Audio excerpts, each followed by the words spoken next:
Everyone, आज हम continue करेंगे image formation by concave mirror. इससे पहले हम 3 केस डिस्कस कर चुके हैं। फर्स्ट केस हमने डिस्कस किया जब हमने ऑब्जेक्ट को इंफिनिटी पोजीशन पर रखा। उस टाइम पर हमने देखा कि इमेज कहाँ पर बन रही थी, उसका नेचर कैसा था और उसका साइज कैसा था।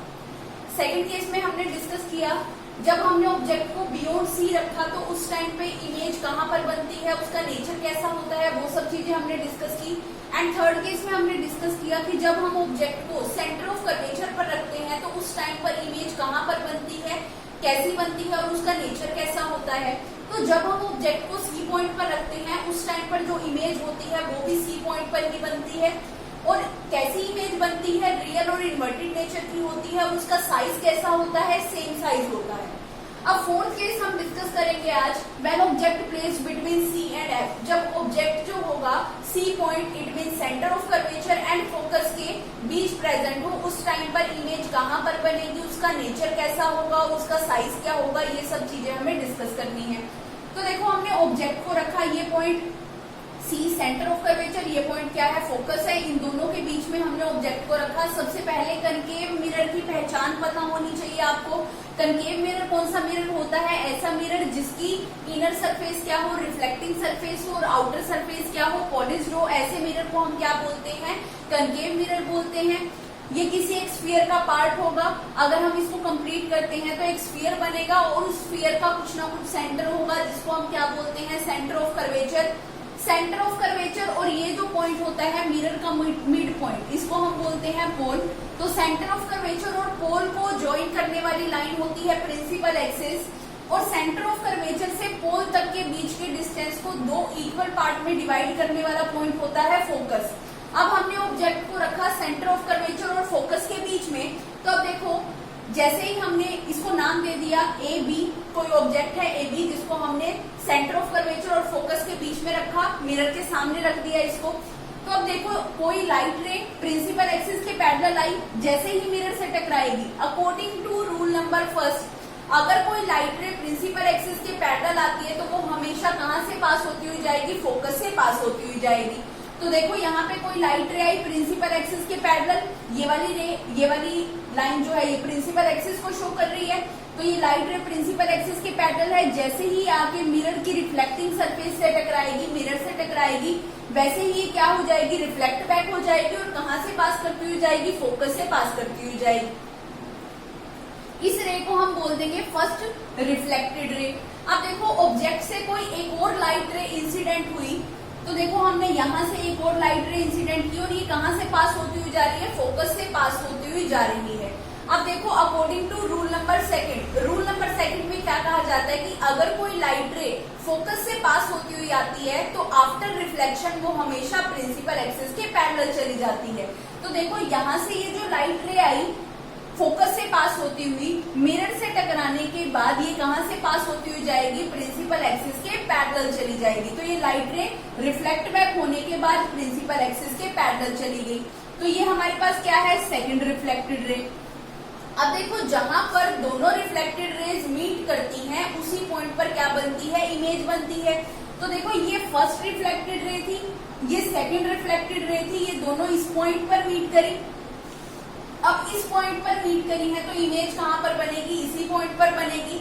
अब हमें पता है प्रिंसिपल एक्सिस के नीचे जितने भी इमेज बनती हैं वो सारी क्या होती हैं, इन्वर्टेड होती हैं। प्रिंसिपल एक्सिस के ऊपर जो भी इमेज बनती है वो कैसी होती है, वो इरेक्ट इमेज होती है। तो यहाँ पर देखो ये इमेज प्रिंसिपल एक्सिस के नीचे बन रही है, इसलिए ये इमेज कैसी इमेज होगी, ये इन्वर्टेड इमेज होगी। दूसरा, अब ये दोनों लाइट रेज जो हैं, जो दोनों रिफ्लेक्टेड रेज हैं, ये दोनों एक्चुअल में मीट कर रही हैं, इसलिए ये इमेज का नेचर कैसा होगा, रियल एंड इन्वर्टेड। रियल तो इसलिए है क्योंकि दोनों लाइट रेज एक्चुअल में मीट कर रही हैं, इन्वर्टेड इसलिए है क्योंकि जो इमेज है वो प्रिंसिपल एक्सिस के नीचे बन रही है। अगर मैं साइज की बात करूं तो देखो ऑब्जेक्ट जो था उसका साइज था इतना और इमेज का साइज क्या है, एनलार्ज है ऑब्जेक्ट के साइज से। तो इमेज का साइज कैसा होगा, एनलार्ज साइज का होगा। अगर पोजीशन की बात करती हूँ कि इमेज कहाँ पर बनी है, तो देखो जो इमेज है वो सी से भी पीछे बनी है, मींस बियॉन्ड सी बनी है। तो अब देखो हमने क्या किया इस केस में, केस नंबर 4 में हमने ऑब्जेक्ट को रखा सेंटर ऑफ कर्वेचर और फोकस के बीच में। ऑब्जेक्ट को नाम दे दिया ए बी। अब कोई लाइट रे प्रिंसिपल एक्सिस के पैरेलल मिरर से टकराने के बाद वो रिफ्लेक्ट बैक कैसे होगी, फोकस से पास करती हुई जाएगी according to rule number first. Second, light ray incident हुई जो फोकस से पास करती हुई आ रही थी, मिरर से टकराने के बाद हमेशा वो प्रिंसिपल एक्सिस के पैरेलल चली जाएगी। फिर ये देखना है दोनों रिफ्लेक्टेड रेस कहाँ पर मीट करी है, जहां पर वो मिलेंगी वहीं पर क्या बनेगी, इमेज बनेगी। इस पॉइंट पर मीट की है, इस पॉइंट पर इमेज बन गई। प्रिंसिपल एक्सिस के नीचे बनी है इसलिए इमेज कैसी होगी, इन्वर्टेड होगी। दोनों लाइट रेस एक्चुअल में मीट करी है इसलिए वो रियल होगी। साइज कैसा होगा, साइज ऑब्जेक्ट का साइज स्मॉल था, इमेज का साइज क्या है, लार्ज है, तो साइज ऑफ इमेज क्या होगा, एनलार्ज होगा। पोजीशन क्या होगी, सी के बियॉन्ड, सी से पीछे बन रही है। केस फिफ्थ है हमारे पास, when object is placed at focus, जब हम ऑब्जेक्ट को फोकस पर रखते हैं, एफ पॉइंट पर रखते हैं, तो उस टाइम पर इमेज कहाँ पर बनेगी, पोजीशन क्या होगी, साइज क्या होगा, नेचर क्या होगा, ये सब चीजें हमें डिस्कस करनी है। तो देखो हमने ऑब्जेक्ट को रखा एफ पॉइंट पर, तो देखो हमने ऑब्जेक्ट को नाम दे दिया ए बी। अब हमें पता है according to rule number first, अगर कोई लाइट रे प्रिंसिपल एक्सिस के पैरेलल आती है तो वो हमेशा फोकस से पास करती हुई जाएगी। तो देखो ये कोई लाइट रे आई प्रिंसिपल एक्सिस के पैरेलल और जैसे ही मिरर से टकराई तो ये फोकस से पास आउट होती चली गई। अब देखो नेक्स्ट, अब ऑब्जेक्ट ही एफ पॉइंट पर रखा है तो अब हम रूल नंबर थर्ड अप्लाई कर लेते हैं कि अगर कोई लाइट रे सेंटर ऑफ कर्वेचर से पास होती हुई आ रही है तो वो जैसे आएगी वैसे की वैसे वापस चली जाएगी, मींस रिट्रेस करेगी अपने पाथ को। तो देखो यहाँ ऑब्जेक्ट के हेड से कोई एक लाइट रे आई, अब हमने इसको पीछे की तरफ एक्सटेंड करके देखा तो ये कहाँ से पास आउट हो रही थी, सेंटर ऑफ कर्वेचर से पास आउट हो रही थी। तो जैसे ही ये मिरर से टकराएगी तो जैसे आएगी वैसे की वैसे वापस चली जाएगी। अब देखो इमेज कहाँ पर बनती है, जहां पर दोनों रिफ्लेक्टेड रेज मीट करती है वहीं पर क्या बनती है, इमेज बनती है। तो देखो ये वाली थी हमारे पास फर्स्ट रिफ्लेक्टेड रे, ये वाली रे थी हमारे पास सेकंड रिफ्लेक्टेड रे। अब हमें ये देखना है कि ये दोनों रिफ्लेक्टेड रेज कहाँ पर मीट कर रही है, जहां पर ये मीट करेंगी वहीं पर इमेज बनेगी। तो देखो ये फर्स्ट रिफ्लेक्टेड रे, ये सेकंड रिफ्लेक्टेड रे, अब दोनों जो रेज हैं वो क्या है, एक दूसरे के पैरेलल हैं। और हमें पता है कि कोई भी दो पैरेलल रेज कभी भी आपस में मीट नहीं करती है।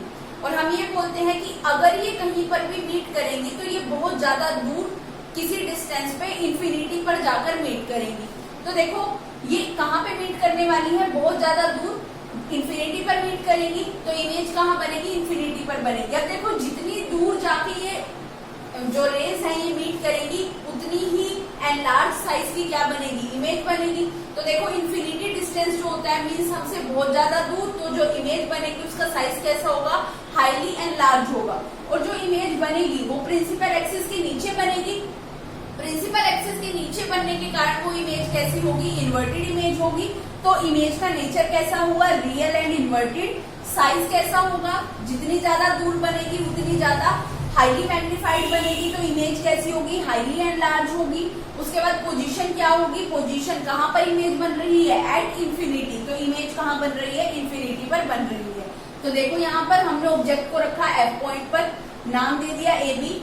अब देखो जितनी भी लाइट रेज प्रिंसिपल एक्सिस के पैरेलल आती है वो हमेशा फोकस से पास करती हुई जाती है। तो ये कोई लाइट रे आई प्रिंसिपल एक्सिस के पैरेलल, जैसे ही मिरर से टकराएगी, टकराने के बाद ये फोकस से पास करती हुई चली जाएगी। अब देखो थर्ड रूल हमने अप्लाई किया कि जब ये लाइट रे सेंटर ऑफ कर्वेचर से पास होती हुई आएगी तो जैसे आई वैसे की वैसे चली गई।